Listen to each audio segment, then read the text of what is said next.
চাই না, আমরা আমাদের পেশাগত দায়িত্বটা পালন করতে এসেছি এখানে। আপনি এখানে মিডিয়াকে আটকাতে পারবেন না ভাইয়া, এখানে আপনাদের কভারেজ দিতে আসছে এভাবে আমন্ত্রণ করে এনে আমাদেরকে অপমান করার কোনো অধিকার হয়তো তাদের নেই। এখানে রোনালদিনো এসেছেন, এর আগে মার্টিনেজ এসেছেন, লিওনেল মেসির যে ঢাকায় এসেছিল সেই ম্যাচ আমরা কভার করেছি। আমরা দীর্ঘদিনের অভিজ্ঞ সাংবাদিক, আমরা বিভিন্ন এইসব স্পোর্টস প্রোগ্রাম কভার করা অভিজ্ঞতা আমাদের আছে। কিন্তু আজকে যেটা হয়েছে সেটা সত্যিই সাংবাদিক সমাজের জন্য দুঃখজনক, লজ্জাজনক, কলঙ্কজনক। একটা অনভিজ্ঞ ইভেন্ট ম্যানেজমেন্ট গ্রুপকে দিয়ে এই ধরনের বড় প্রোগ্রাম বৈশ্বিকভাবে বাংলাদেশকে ছোট করে দেয়। বাংলাদেশের ভাবমূর্তি সারা বিশ্বে, বিশেষ করে রোনালদিনো একজন বিশ্ব তারকা, তিনি কি ভাববেন এবং বাংলাদেশের মেসেজটা, বাংলাদেশের এই নেতিবাচক যে ঘটনাগুলো বিশ্বের মিডিয়া কিভাবে নেবে, আমরা নিজেরাই আসলে ভেবে খুবই লজ্জিত হচ্ছি এবং লজ্জাবোধ করছি।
এখানে এসছি এই কারণেই যে কোনো রকম পাবলিক এঙ্গেজমেন্ট, এত বড় একজন তারকা এসছে, কোনো রকম পাবলিক এঙ্গেজমেন্ট রাখা হয় নাই।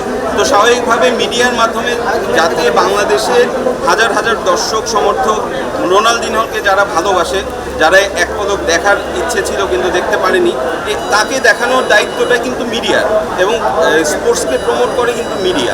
তো এরা যেই ব্যবহারটা করলো সম্পূর্ণভাবে অপেশাদার ব্যবহার, এবং সাংবাদিকদের খুবই অপমান করা হয়েছে, এটার আমরা তীব্র নিন্দা জানাচ্ছি। সংবাদ, ফিচার ও অনুষ্ঠানের জন্য ভিজিট করুন সংবাদ প্রকাশের ওয়েবসাইট এবং যুক্ত থাকুন ফেসবুক পেজ ও ইউটিউব চ্যানেলের সঙ্গে।